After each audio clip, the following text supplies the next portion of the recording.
오늘은 이 마태복음 7장 7절부터 12절까지 말씀을 통해서 기도하고 나누는 삶에 대해서 우리 함께 은혜를 나누고자 합니다. 우리 예수님을 믿는 사람들에게 기도하고 사십니까? 이런 질문을 한다면 이 질문은 참 무서운 질문이 될 수 있다고 생각합니다. 마치 한국 사람들에게 김치를 먹고 사십니까? 라고 말하는 질문과 같기 때문입니다. 교회를 다니고 신앙을 가진 사람은 믿음이 작든지 크든지 우리는 늘 기도합니다. 많은 사람들은 기도하고 살아가고 또 신앙인들은 모두가 기도하게 됩니다. 그래서 우리는 기도에 대해서 부담감을 가지고 있습니다. 그런데 어떤 사람들은 기도를 하는데 응답이 잘 되는 사람들도 있고요. 어떤 사람들은 기도를 하는데 아무런 응답이 있지 않은 경우들이 있습니다. 그래서 우리는 기도를 늘 하고 살긴 하는데 기도가 참 어렵다는 생각을 하게 됩니다. 그래서 오늘 말씀을 통해서 우리가 어떻게 기도해야 될까, 어떤 자세를 가지고 기도해야 될까를 함께 살펴보고 은혜를 나누기를 소망합니다. 너무나 유명한 말씀이죠. 구하라 그리하면 너에게 주실 것이요, 찾으라 그러면 찾아낼 것이고요, 문을 두드리라 그럼 너에게 열릴 것이니. 이건 너무나 잘 아는 말씀이고 우리는 늘 기도할 때 이 얘기를 많이 하게 됩니다. 그래서 오늘은 이 말씀을 조금 더 세밀하게 한번 살펴봤으면 좋겠습니다. 먼저 이 구하라라고 얘기하고 있습니다. 기도하는 사람은 구해야 되는데요. 무엇을 구해야 될까요?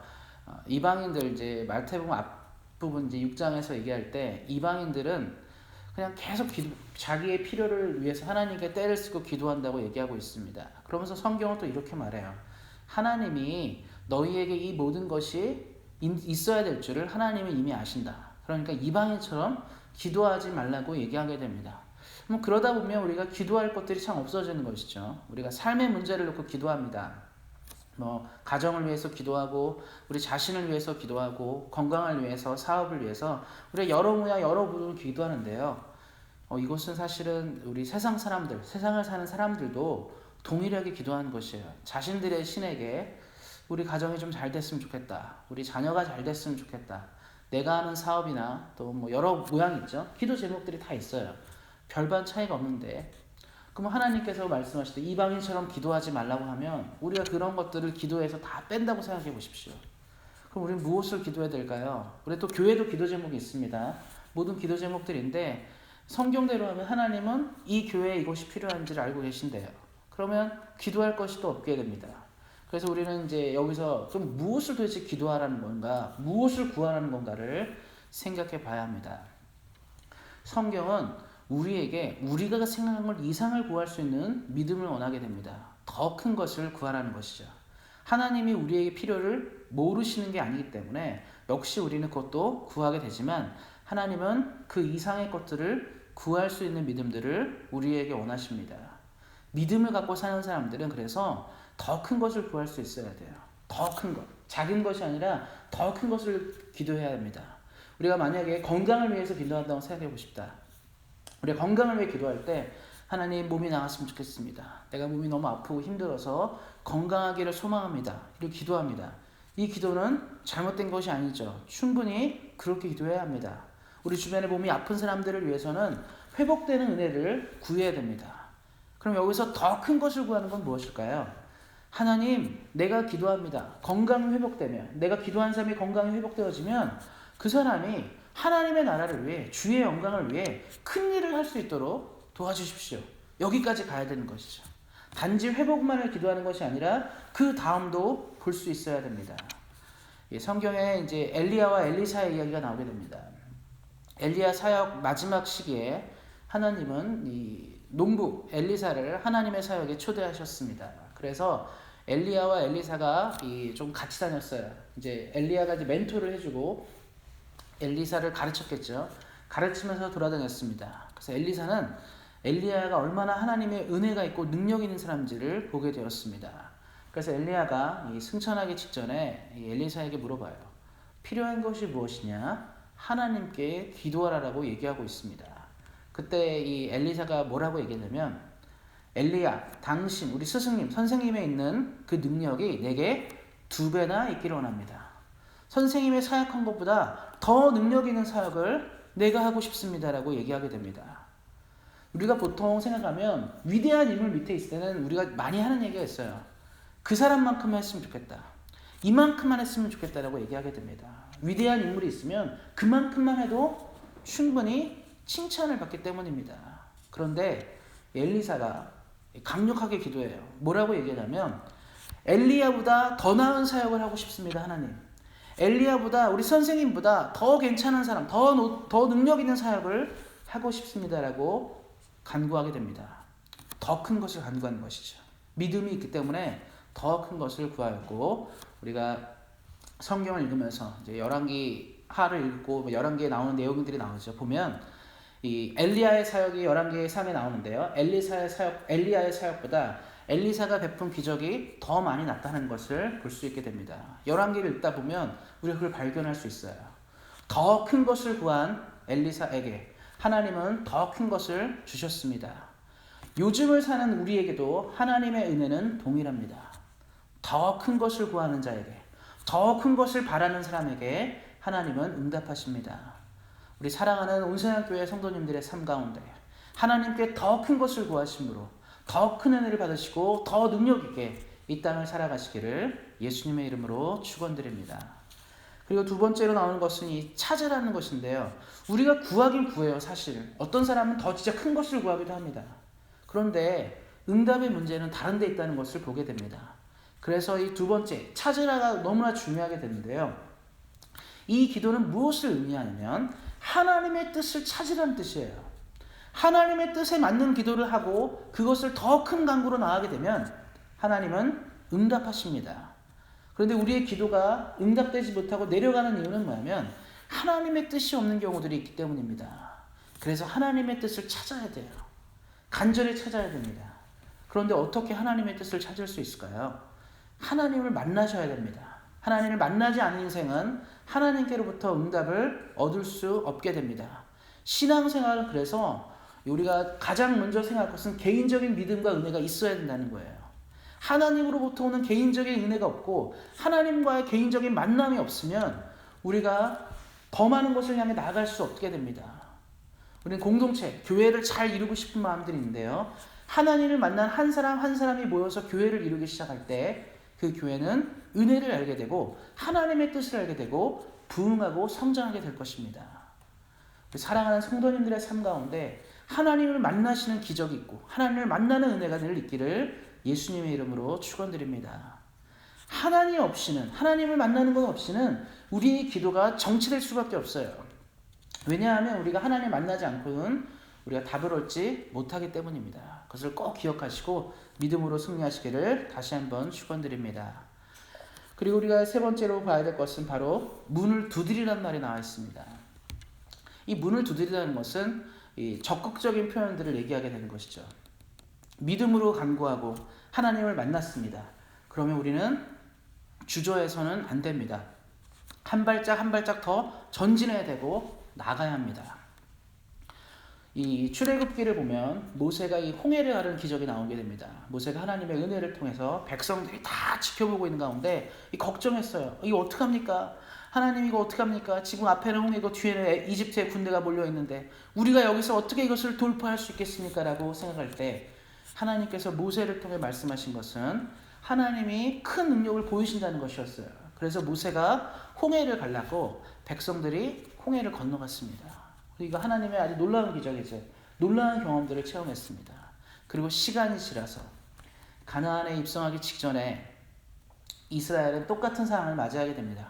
물론 홍해같이 더 큰 것은 아니지만 이들은 이제 요단강을 마주하게 됐어요. 아주 강에 이제 요단의 물살이 세고 그러니까 요단강을 마주하게 됐는데 사람들은 기대가 있었을 것 같아요. 하나님이 예전에 홍해도 가르셨으니까 이제 하나님 말씀하셔서 홍해를 가르치면 되겠거니 생각했을 것 같습니다. 그래서 백성들은 생각했겠죠. 모세의 기적이 있었으니까 이번에 또 그런 기적이 있기를 바랐을 것입니다.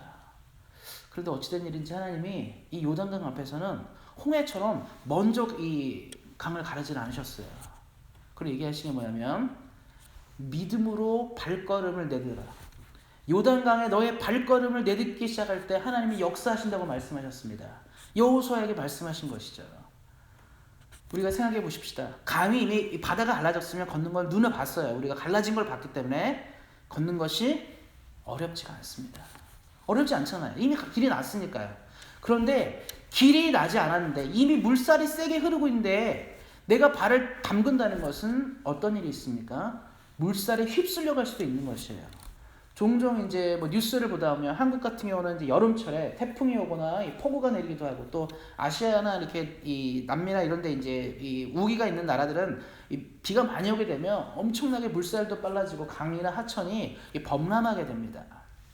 한국도 그런 경우들이 종종 있어서 그런 일들이 있겠죠. 그래서 그런 사고를 당하기도 합니다. 물살이 거세고 이 강이 굉장히 하천이 셀 때는요, 발을 내딛는 것은 죽는 것을 의미하게 됩니다. 발을 내딛는다는 것은 죽을 수 있다는 것을 의미하게 돼요. 우리가 고민하지 않겠습니까? 발을 내딛었는데 이 요단이 안 갈라지면 어떤 일이 생기겠어요? 이스라엘 백성들 쓸려가는 거예요, 앞에서부터. 그래서 이건 굉장히 어려운 일이죠. 그런데 하나님이 뭐라 말씀하셨습니까? 하나님이 하시겠다고 말했기 때문에 사람의 입장에서 해야 되는 건 무엇이죠? 발을 내디디셔야 돼요. 하나님이 말씀하셨습니다. 주겠다고 말씀하셨어요. 은혜를 부어주겠다. 복을 부어주겠다. 무엇을 강구하든지 역사하겠다고 말씀하셨습니다. 그런데 대부분의 사람들은요, 그 약속을 붙잡고 알고 있음에도 불구하고 못하는 한 가지가 있어요. 그것은 뭐냐면 두드리셔야 돼요. 가셔야 합니다. 기다리는 게 아닙니다. 앉아서 하나님이 언제 주시겠거니 생각하는 것이 아니라 믿음으로 응답이 있습니까? 전진하십시오. 하나님의 능력을 받았습니까? 나아가십시오.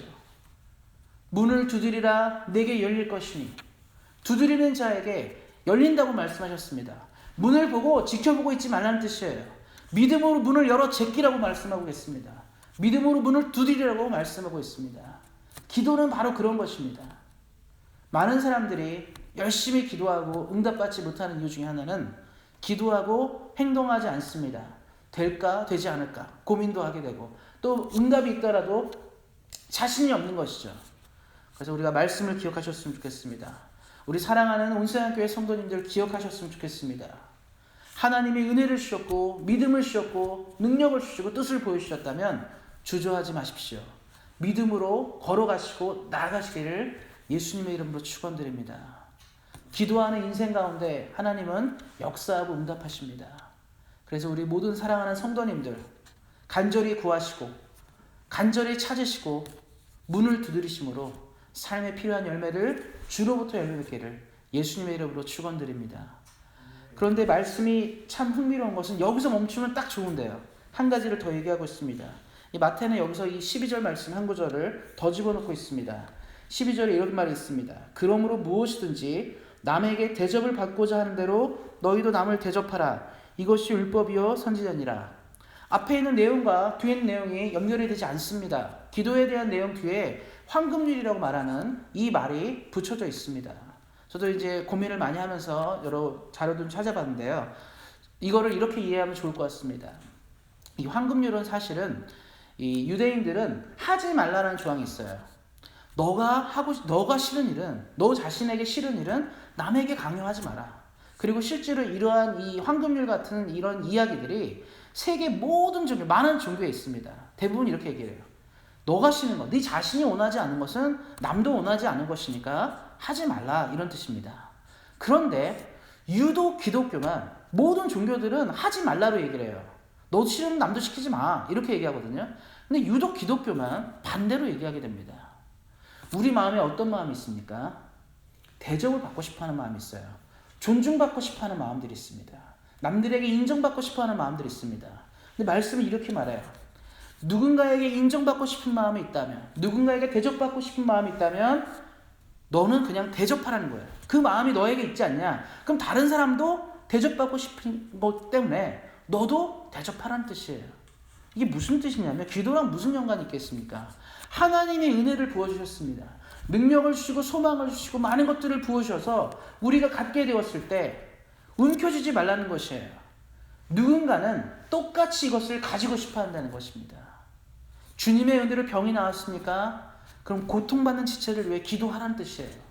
하나님이 감당할 수 없는 은혜를 주셨습니까? 물질이나 삶에서 많은 축복을 부어주셨습니까? 그렇다면 나눌 수 있는 용기가 있어야 한다는 뜻입니다.